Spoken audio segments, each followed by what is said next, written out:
વિદ્યાર્થી મિત્રો નમસ્કાર। આજે આપણે આપણા પાઠ્યપુસ્તકમાંથી કાવ્ય નંબર 2 એ આજે આપણે ભણવાનું છે। એનું નામ છે એમ ઉગાર્યો ચંદ્રહાસ। એમના કવિ છે પ્રેમાનંદ। સાહિત્ય પ્રકાર આખ્યાન ખંડ।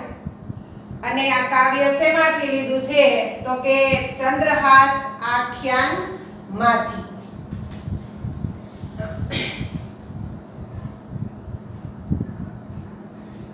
પ્રેમાનંદનો જન્મ વડોદરામાં થયો હતો।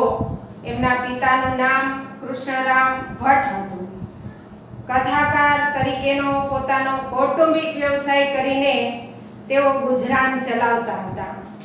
વ્યવસાય અર્થે તેઓ સુરત અને નંદરબાર પણ ગયા હતા।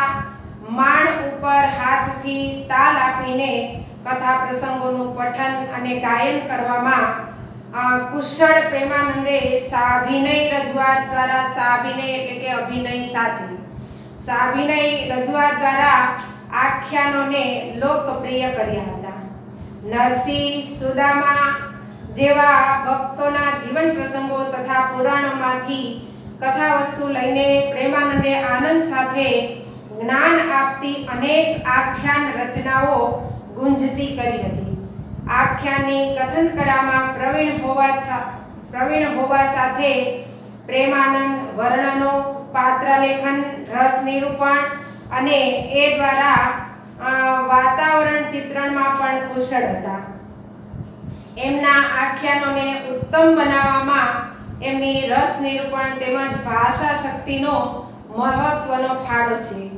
ઓખારણ, અભિમન્યુ આખ્યાન, ચંદ્રહાસ આખ્યાન, સુદામા ચરિત, મામેરુ, નળાખ્યાન, રણયજ્ઞ, દસમસ્કંદ જેવી કૃતિઓ રચીને પ્રેમાનંદે ગુજરાતી આખ્યાન કવિતાને સમૃદ્ધ કરીને ગુજરાતી સંસ્કારોને પોષવાનું પ્રશસ્ય કાર્ય કર્યું છે। પ્રશસ્ય એટલે પ્રશંસા કરવાને યોગ્ય। પ્રેમાનંદના ચંદ્રહાસ આખ્યાનના આ કડવા 15માં પ્રધાન ધૃષ્ટ બુદ્ધિ તેને મરી ગયેલો સમજતો હતો। તે ચંદ્રહાસ જીવતો છે એ જાણી તેને મારવા તત્પર બને છે। ચંદ્રહાસને વિષ આપવા પોતાના પુત્ર મદનને લખેલો પત્ર તેની સાથે જ રવાના કરે છે। કૌતલપુરના પાદરે પહોંચી ચંદ્રહાસ વિશ્રામ કરે છે। તે સમયે ધૃષ્ટ બુદ્ધિની વિષયા નામે પુત્રી સખીઓ સાથે ઉપવનમાં આવી છે। ત્યાં સૂતેલા ચંદ્રહાસને જોઈને મુગ્ધ થઈ જાય છે।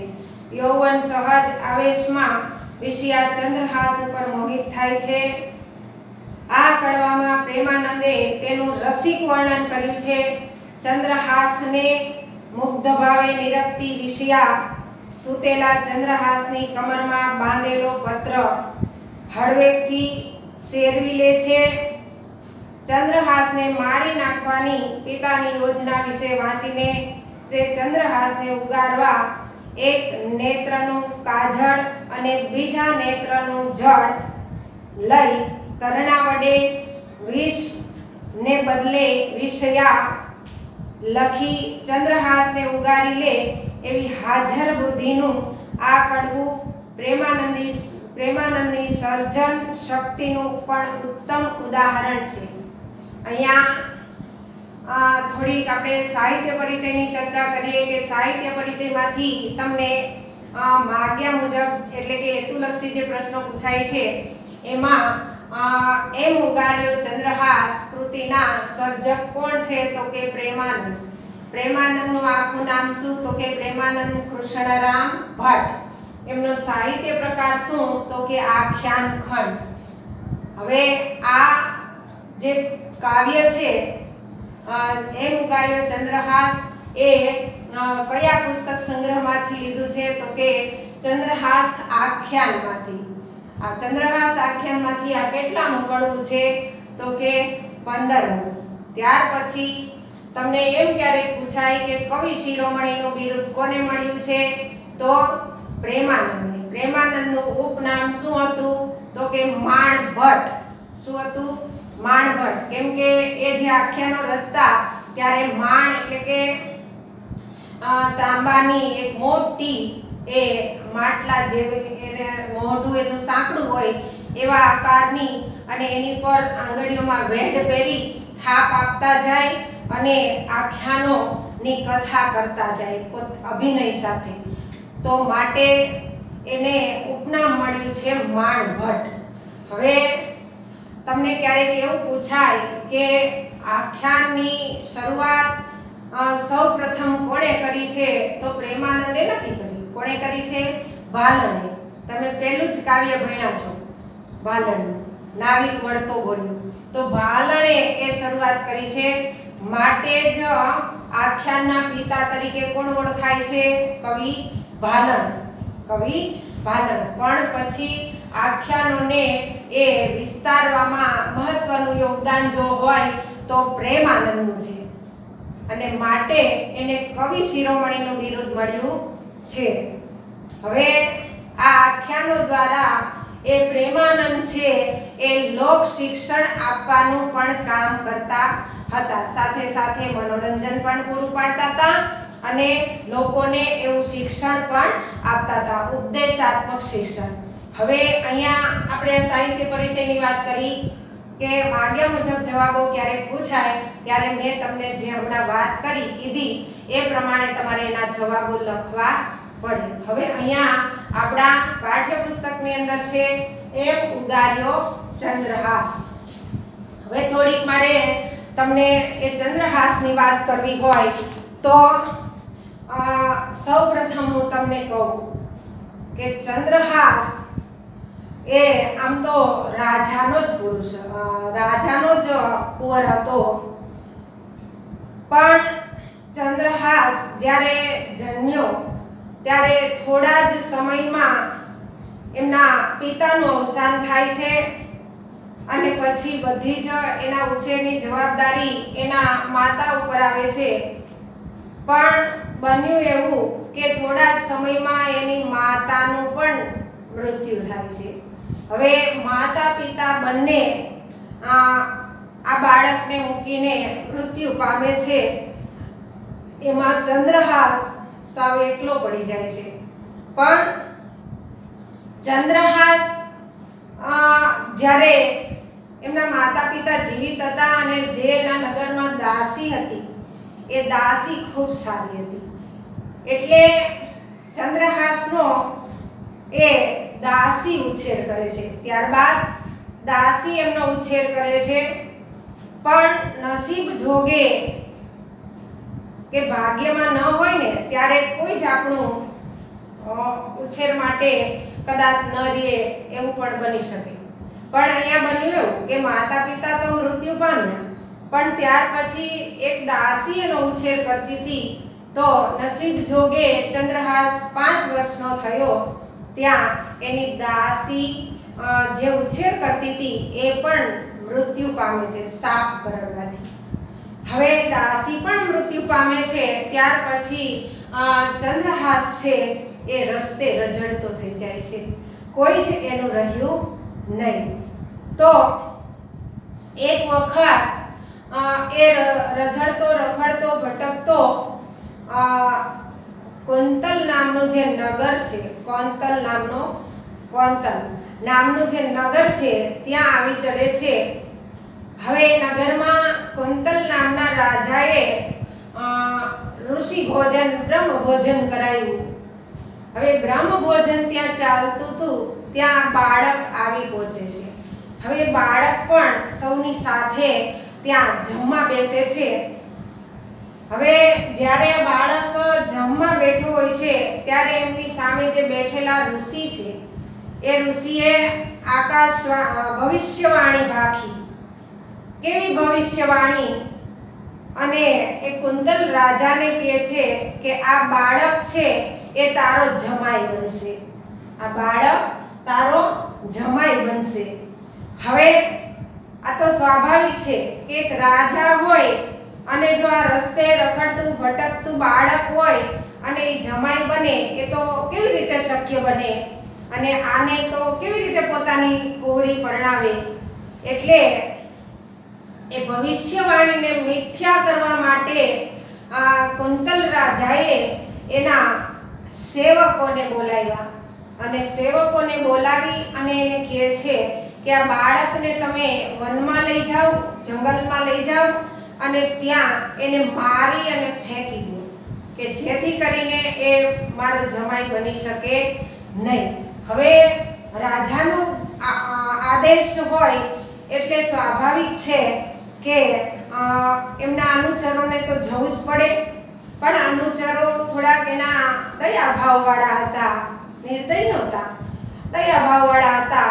એટલે એ આ બાળકને લઈને જંગલમાં તો જાય છે, પણ બને છે એવું કે જંગલમાં ત્યાં એક હરણું છે, એ હરણાને મારી અને એની આંખો કાઢી લે છે અને આ બાળકનો એક જમણા હાથનો અંગૂઠો કાપી લે છે. હવે હરણની આંખો લગભગ મનુષ્યની આંખોને મળતી આવતી હોય છે, એટલે એ આંખો કેમ કે પ્રમાણ તો આપવું પડે કંઈક રાજાને કે આ બાળકને મારી નાખ્યો છે, એટલે એ આંખો અને એ અંગૂઠો લઈ અને નગરમાં આવે છે અને રાજાને બતાવે છે. એટલે રાજાને એમ થાય છે કે આ બાળક મૃત્યુ પામ્યો છે. હવે બને છે એવું કે ચંદ્રહાસ જંગલમાં એક વૃક્ષની નીચે, ઘટાદાર વૃક્ષની નીચે એ રડતો હોય છે. સ્વાભાવિક છે કે 5 વર્ષના બાળકને જો અંગૂઠો કાપી નાખવામાં આવે તો કેટલી બધી એને વેદના થતી હોય, કેટલું એને દર્દ થતું હોય, એટલે બાળક રડતું હોય છે. હવે રડતા બાળકનો અવાજ સાંભળી અને જો પશુઓ પક્ષીઓ જે હોય છે ને એને માણસ જ્યારે મોટા થાય છે ને ત્યારે જ એનાથી એ ડરીને દૂર ભાગે છે, બાકી બાળકને તો એ પોતાના જેવા જ ગણતા હોય છે. હવે અહીંયા બન્યું એવું કે બધા જ પશુઓ પક્ષીઓ ત્યાં આવી જાય છે એ બાળકને રડતું સાંભળી, અને પક્ષીઓ પોતાની ચાંચમાં જેટલું સમાય એટલું એ જળ લાવે છે, એને આ અંગૂઠામાં જે જતું લોહી છે એ ઘાવને ધોવા પ્રયત્ન કરે છે. પક્ષીઓ એને ગરમી થતી હોય છે વેદનાને કારણે, એટલે પક્ષીઓ એના મુખ ઉપર જે તડકો થોડોક આવી રહ્યો હતો પાંદડાઓની વચ્ચેથી, તો પાંખ પોળી કરી અને એની ઉપર એ છાંયો કરે છે. એટલામાં એક ચમરી ગાય આવે છે જે એના પૂંછમાંથી ચામર બનાવાય છે, જે હવા નાખવા માટે જૈન લોકો વાપરતા હોય છે. તો એ ચમરી ગાય આવે છે અને ચમરી ગાય આ બાળકના ઘાવને જીભ વડે એ સાફ કરે છે. પક્ષીઓ તો એની સેવા કરતા જ હતા, ચાંચમાં પાણી ભરી લાવતા હતા, એના ઘાવને ધોતા હતા, પણ ચમરી ગાય એટલામાં આવે છે અને ચમરી ગાય એના ઘાવને ચાટીને સાફ કરે છે. જો પશુઓની જીભમાં એટલી ભગવાને એટલું સામર્થ્ય આપ્યું છે કે આપણે તો જો પશુ પક્ષીઓ ઘાયલ થતા હોય ત્યારે આપણે એને કંઈ પાટ આપીને બાંધવા નથી જતા, પણ એ એની જીભથી ચાટી ચાટી અને ઘાવ મટાડતા હોય છે. તો અહીંયા આ ચમરી ગાય આ બાળકના ઘાવને ચાટે છે ત્યાં, અને બાળક તો એટલું સરસ શોભી રહ્યું હતું, ચંદ્ર જેવું તો એનું વદન હતું, મુખ હતું, ખૂબ તેજસ્વી હતું. હવે એટલામાં એક કુલિંદ નામનો, કુલિંદ દેશનો રાજા શિકારનો શોખીન હશે, એટલે એ શિકારે નીકળ્યો. હવે શિકાર શોધતા શોધતા એ આગળ વધે છે. એટલામાં એને આ બાળકના રુદનનો અવાજ સંભળાય છે. બાળકના રુદનનો અવાજ સંભળાય છે એટલે એ રુદનના અવાજ તરફ એ ચાલ્યો આવે છે, અને ચાલતો ચાલતો એક વૃક્ષ નીચે જે એને બાળકને જોયું, 5 વર્ષના બાળકને. હવે આ કુલિંદ દેશનો રાજા કુલિંદ એમને બધી જ વાતે સુખ હતું, પણ ભગવાને એક ખોટ રાખી હતી કે એ રાજા છે નિસંતાન હતો, એને કોઈ સંતાન નહોતું. હવે જેવો આ બાળકના રુદનનો અવાજ સંભળાય છે અને રુદન તરફ આગળ વધે છે, ત્યાં પક્ષીઓ આ રાજાને જોઈ અને પક્ષીઓ પશુઓ બધા ભાગી જાય છે, ત્યાંથી નાસી જાય છે. અને રાજાને આ બાળક જોવા મળ્યું ઝાડ નીચે. એટલે બાળક જોતાની સાથે એ રાજાના આનંદનો પાર ન રહ્યો કે કદાચ ભગવાને મારી પર દયા કરી હશે, પ્રસન્ન થયા હશે કે જેથી કરીને મને આ બાળક આપ્યું. હવે એ કુલિન રાજા આ ચંદ્રહાસને લઈ જાય છે અને ચંદ્રહાસનો આબાદ બચાવ થાય છે. પણ છતાંય આ કુંતલ રાજા છે એને મારવા માટેના પ્રયાસો છોડતા નથી. જો એને ખબર પડી જાય છે કે આ જીવિત છે એટલે ઘણા બધા પ્રયત્નો કરે છે. એમાં એનો પ્રધાન છે ધૃષ્ટ બુદ્ધિ. ધૃષ્ટ બુદ્ધિની એની દીકરીનું નામ છે વિષ્યા. પણ એના પહેલા એક તમને વાત કરું હજી કે કુંતલ રાજાએ એને મારવા માટેના ઘણા બધા પ્રયત્નો કર્યા. એક વખત એને એવી યોજના કરી કુંતલ રાજાએ કે એની દીકરીનું નામ છે ચંપક માલિની. એ ચંપક માલિનીને આ ચંદ્રહાસ ખૂબ ગમી જાય છે, પણ ચંદ્રહાસ છે એ પોતાની સખી વિષ્યાનો પતિ હોય છે, એટલે એની સાથે પરણવાની કેમ પિતાજીને વાત કરી શકે? કેવી રીતે એક પરણેલો પુરુષ હોય એની સાથે કેવી રીતે લગ્ન કરવાની વાત કરી શકે? એટલે ચંપક માલિની મનમાં ને મનમાં એ મૂંઝાતી હતી. પણ વિષ્યાનો જે ભાઈ છે મદન, એ મદનને વાત કરે છે અને મદનનું બધું જ કહ્યું એ કુંતલ રાજા માનતા હતા. પણ કુંતલ રાજાએ એક એવી યોજના કરી હતી ચંદ્રહાસને મારવાની, કેમ કે કોઈ પણ સંજોગોમાં એને આ ચંદ્રહાસ સાથે પોતાની દીકરીને પરણાવવી નહોતી. એટલે એક વખત પોતે સૂતા હોય છે પોતાના શયનખંડમાં અને બાજુમાં એમનો આ પ્રધાન ધૃષ્ટ બુદ્ધિનો દીકરો મદન એની બાજુમાં બેઠો હોય છે. એટલે કુંતલ રાજા જાગી જાય છે, સફાળા જાગી જાય છે. એકાએક ઊભા થઈ જાય છે અને પોતાને કંઈક ભયંકર સ્વપ્ન આવ્યું છે એ સ્વપ્નની વાત કરે છે કે પોતે દક્ષિણ દિશામાં જતો હતો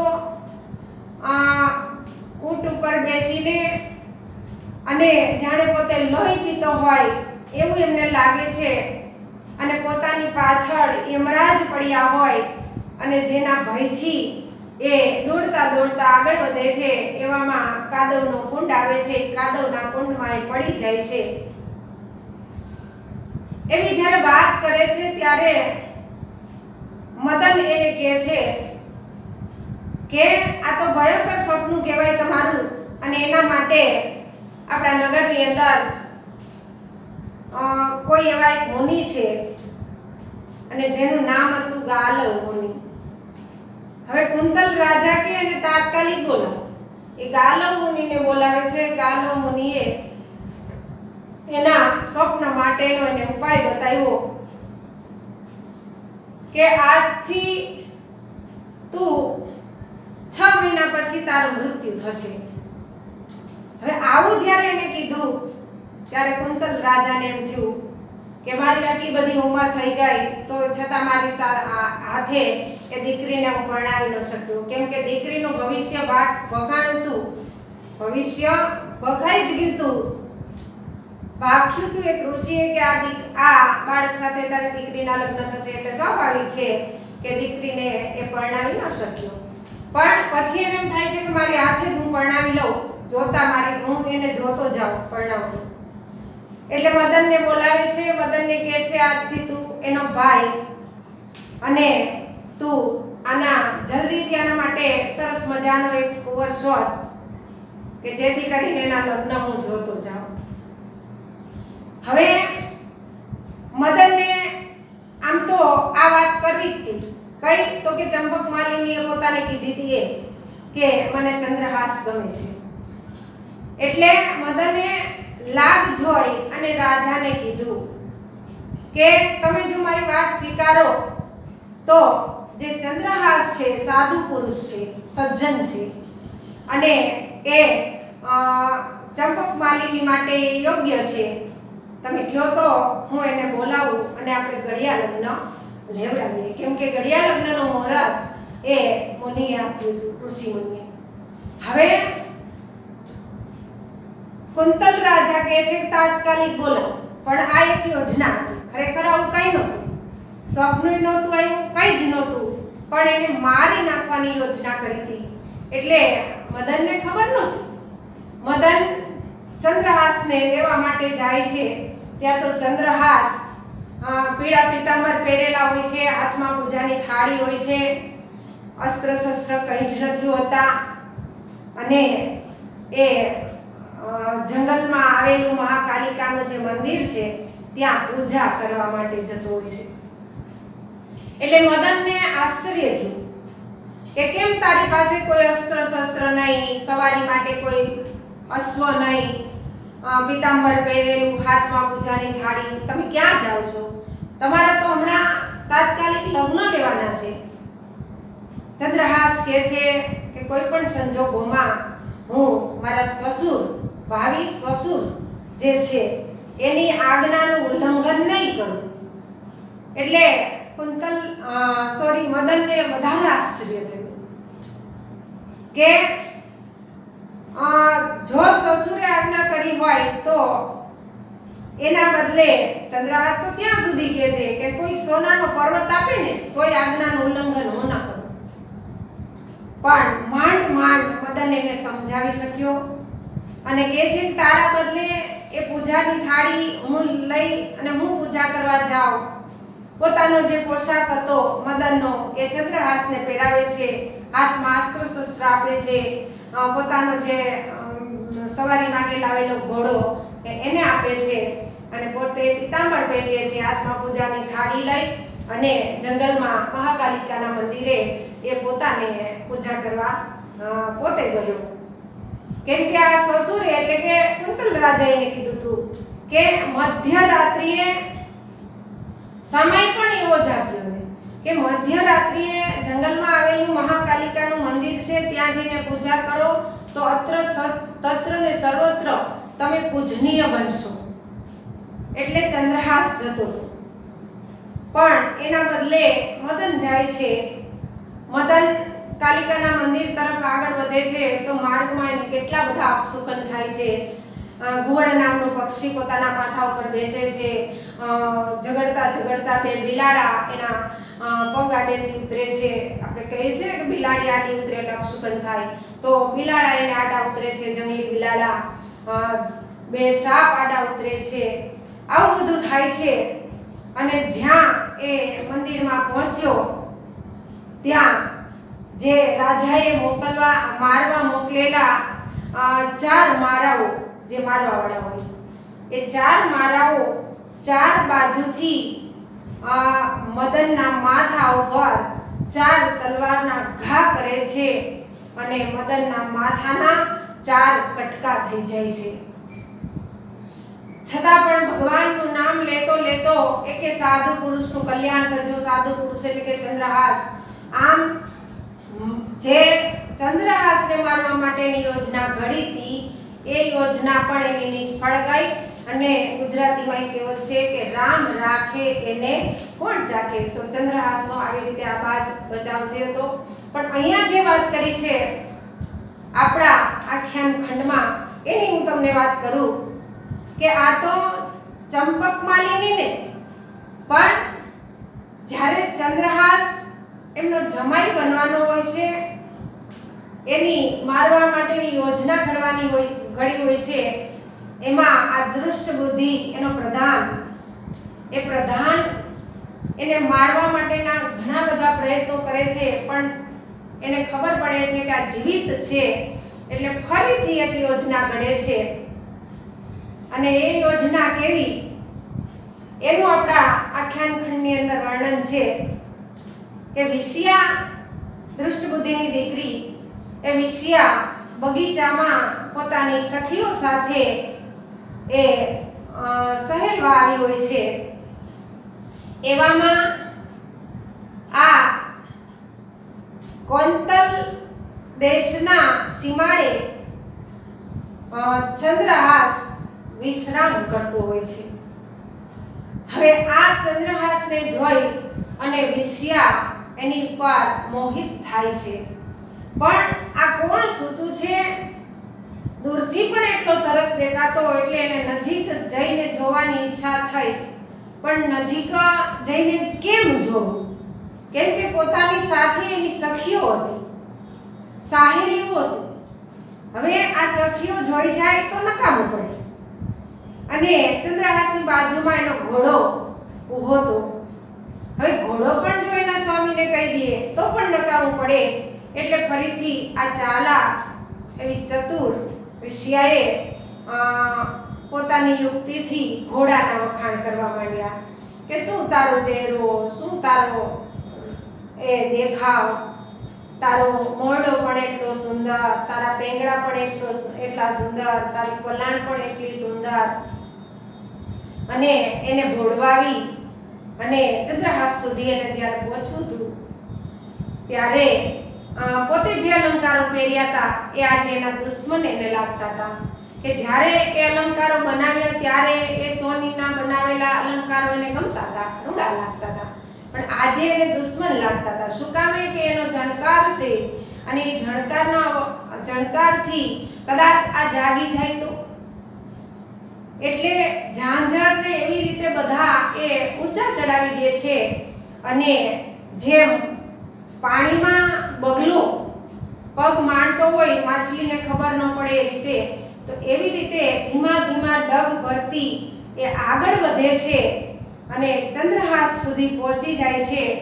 અને પછી જ્યારે સૂતેલા ચંદ્રહાસને જોવે છે ત્યારે એ ખરેખર એના ઉપર મુગ્ધ થાય છે, કેમ કે ચંદ્રહાસનું મુખ પણ એટલું સુંદર હતું, એનું નાક, એની નમણાસ, એના હોઠ, એના હાથ, એની કમર, બધાની જુદી જુદી જુદા જુદા સાથે સરખામણી કરે છે અને ખૂબ વખાણ કરે છે ચંદ્રહાસના કે નવરા દિવસે કદાચ ભગવાને એને ઘડ્યો હશે એટલે આટલું મોહક સ્વરૂપ આપે છે। પણ એના માતા પિતાએ ખૂબ પુણ્ય કર્યા હશે, ખૂબ કષ્ટ વેઠ્યું હશે કે જેથી કરીને એને આવો દીકરો મળ્યો।